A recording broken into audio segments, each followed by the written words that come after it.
श्रीमद् भागवत गीता। इस भागवत गीता में मानव के लिए अनमोल वचन है जो हम सबको अच्छा विचार देता है और हमें जीने का अच्छा राह दिखाता है। नमस्कार मित्रों, आप सबका एक बार फिर से माता का ज्ञान चैनल पर आप सबका स्वागत है। भगवत गीता अध्याय 11 श्लोक 41-42। साखेति मत्वा प्रसव यदुक्तं हि कृष्ण हे यादव हे साखेति अजानता महिमान तवेदमय प्रमादात् प्रणयेन वापि यच्च वाहसार्थं सत्कृतोऽस्य विहाश्रय संभोजनेषु एकोऽथवाप्यच्युतत्स्मुक्षं तत्क्षणमयत्वाहं प्रमेयम्।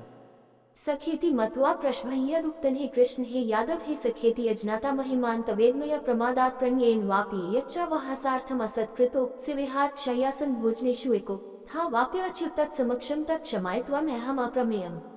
सखा मित्र इति जैसे मतवाद सोच प्रश्भम अभिमान पूर्वक यत जो कुछ भी उक्तम संबोधित हे कृष्ण हे श्री कृष्ण हे यादव हे श्री कृष्ण जो यदु वंश में पैदा हुए थे इसके हे मेरे प्रिय मित्र इति इस प्रकार अजानता अज्ञान में महिमानम महिमा तब आपका इदम ये माया मेरे द्वारा प्रमादात लापरवाही से प्रणयेन स्नेह से वा अपि अन्यथा यत जो कुछ भी जब भी अवहासार्थम विनोद पूर्वक असत्कृत अनादर पूर्वक असी आप थे विहार खेलते समय शया विश्राम करते समय आसन बैठते समय भोजनेशु भोजन करते समय एक जब अकेले अथवा अपि सम अच्युत कृष्ण अच्युत तत्समाक्षम दूसरों से पहले तत् वह सब क्षमाय क्षमा मानवो त्वम तुमसे अहम मैं अप्रमेयम अथा सखेति मत्वा प्रश्भय्यदुक्तं हे कृष्ण हे यादव हे सखेते अज्ञात महिमं तवेदमया प्रमादात् प्रणयेन वापि यच्च वाहसार्थम् असत्कृतोऽस्य विहारशय्यासन भोजनेषु एकोऽथवाप्यच्युतत्समक्षं तत्क्षमयत्वाहम् अप्रमेयम्। अनुवाद। आपको अपना मित्र मानकर मैंने अभिमान पूर्वक आपको हे कृष्ण हे यादव हे मेरे प्रिय मित्र कहकर संबोधित किया।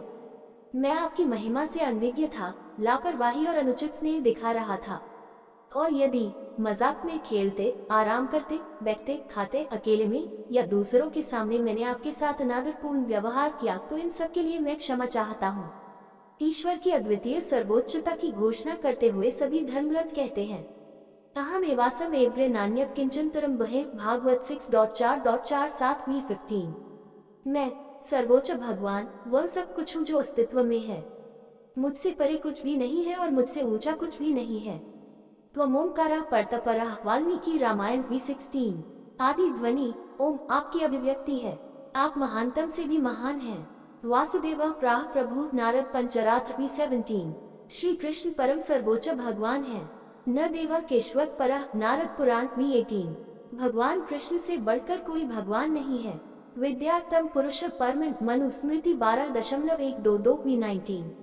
ईश्वर अस्तित्व में मौजूद सर्वोच्च और अंतिम व्यक्तित्व है। हालांकि जैसा कि पहले बताया गया था श्लोक 11.24 की टिप्पणी, जब प्रेम अत्यधिक उमड़ता है तो ये प्रेमी को प्रेमिका की औपचारिक स्थिति को भूल जाता है। इस प्रकार श्री कृष्ण के प्रति अपने अत्यधिक प्रेम में अर्जुन ने अपनी सर्वोच्च स्थिति से बेखबर होकर उनके साथ कई अंतरंग यादगार क्षण साझा किए थे।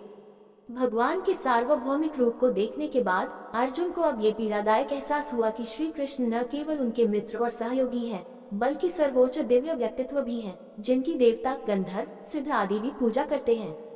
इस प्रकार उसे लगता है कि श्री कृष्ण को केवल एक मित्र के रूप में देखने का दुस्साहस करके उसने उसके प्रति जो अनादर दिखाया है उसके लिए उसे खेद महसूस होता है।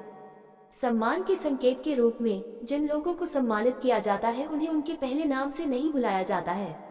वह चिंतित है कि अत्यधिक परिचित होने के कारण उसने खुद को भगवान के बराबर दर्जा दिया था और अहंकार पूर्वक उसे मेरे दोस्त, मेरे प्यारे दोस्त और हे कृष्ण जैसे स्नेहपूर्ण शब्दों से संबोधित किया था। इसलिए उन्होंने श्री कृष्ण के व्यक्तित्व की दिव्यता को भूलकर जो कुछ भी किया उसके लिए क्षमा याचना की। भगवद गीता अध्याय 11 श्लोक 43। पितासि लोकस्य चराचरस्य त्वमस्य पूज्यश्च गुरुर्गेरयन् त्वत्स्मोऽस्त्यभ्यधिकः कुतोऽन्यो लोकत्रयेऽप्य प्रतिम प्रभाव। पितासि लोकस्य चराचरस्य त्वमस्य पूज्यश्च च गुरुर्गर्यान् त्वत्समोऽस्त्यभ्यधिकः कुतोऽन्यो लोकत्रयेऽप्य अप्रतिम प्रभाव।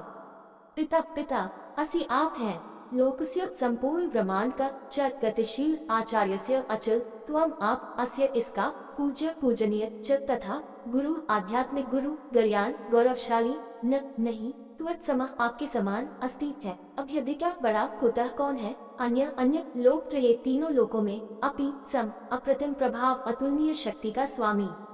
पितुसि लोकस्य चराचरस्य त्वमस्य पूज्यश्च च गुरुर्गर्यनं त्वत्समोऽस्त्य अभ्यधिकः कुतोऽन्यो लोकत्रयेऽप्य अप्रतिमा प्रभावा। अनुवाद, आप संपूर्ण ब्रह्मांड, सभी चर और अचर प्राणियों के पिता हैं। आप पूजा के सबसे योग्य और सर्वोच्च आध्यात्मिक गुरु हैं। जब तीनों लोकों में आपके समान कोई नहीं है, तो हे अतुलनीय शक्ति के स्वामी, आपसे बड़ा कौन हो सकता है। अर्जुन कहते हैं कि श्री कृष्ण सबसे महान और सबसे वरिष्ठ हैं। पिता सदैव पुत्र से वरिष्ठ होता है। श्री कृष्ण पिता के पिता हैं, सभी पिताओं के पिता हैं। इसी तरह वह आध्यात्मिक गुरु के आध्यात्मिक गुरु हैं। मौजूद सभी आध्यात्मिक गुरुओं में से पहले आध्यात्मिक गुरु सृष्टिकर्ता ब्रह्मा थे, जो अपने शिष्य को ज्ञान प्रदान करते थे इत्यादि।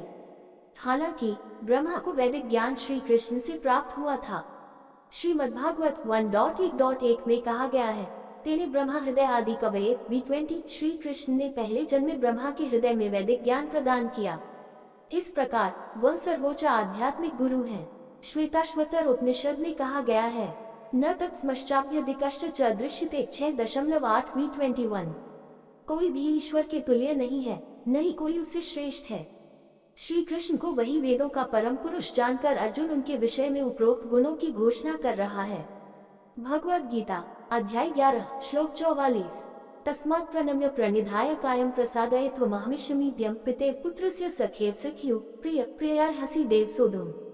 तस्मात् प्रणम्य प्रणिधाय कायं प्रसादये त्वमहमिषमीड्यं पितेव पुत्रस्य सखेव सख्युः प्रिया प्रियार्हसि देव सोढुम्।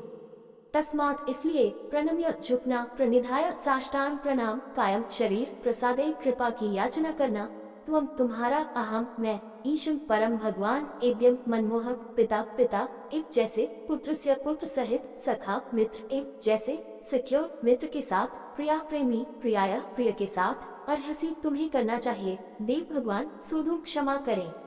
तस्मात् प्रणम्य प्रणिधाय कायं प्रसादये त्वमहमिषमीड्यं पितेव पुत्रस्य सखिव सख्यो प्रियः प्रियार्हसि देव सोढुम्। अनुवाद, इसलिए हे आराध्य भगवान, आपके सामने गहराई से झुककर और साष्टांग प्रणाम करते हुए मैं आपसे आपकी कृपा की याचना करता हूँ। जैसे पिता अपने पुत्र को, मित्र अपने मित्र को और प्रेमी प्रेमिका को क्षमा करता है, उसी प्रकार कृपया मुझे भी मेरे अपराधों के लिए क्षमा करें। अर्जुन अपने व्यवहार को भगवान के प्रति अपराध मानकर क्षमा मांग रहे हैं। श्री कृष्ण के साथ बातचीत करते समय खेलना, खाना, मजाक करना, बातचीत करना और आराम करना उन्होंने सर्वोच्च सर्वशक्तिमान के प्रति उचित सम्मान नहीं दिखाया।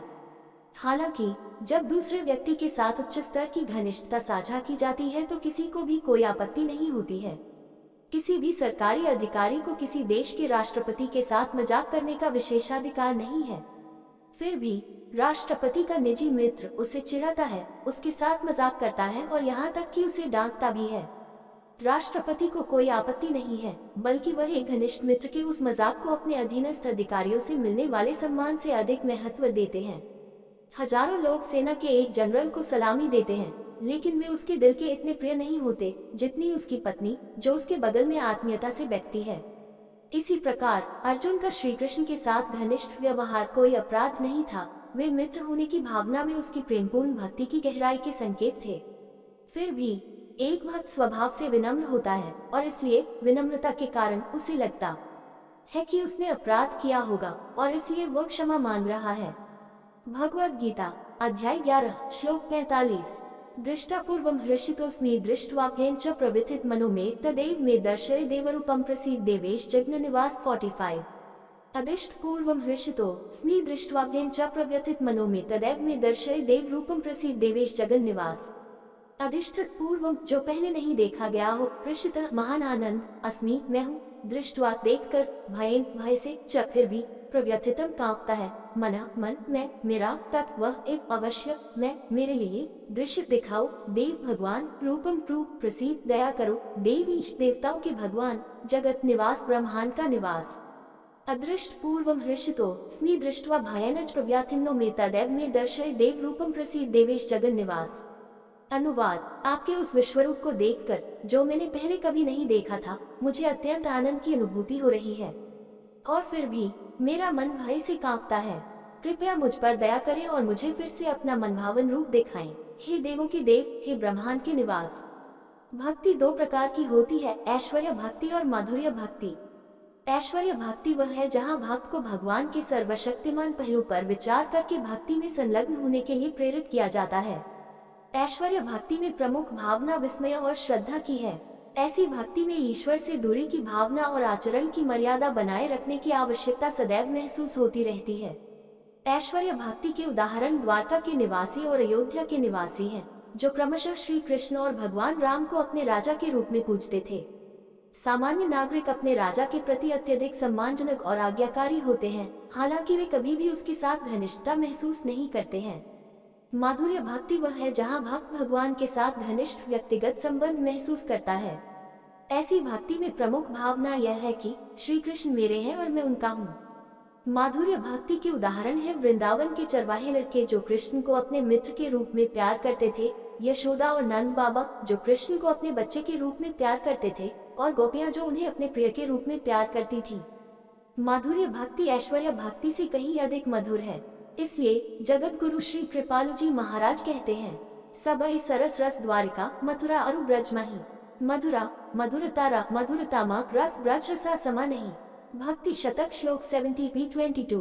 ईश्वर का दिव्य आनंद उसके सभी रूपों में अत्यंत मधुर है।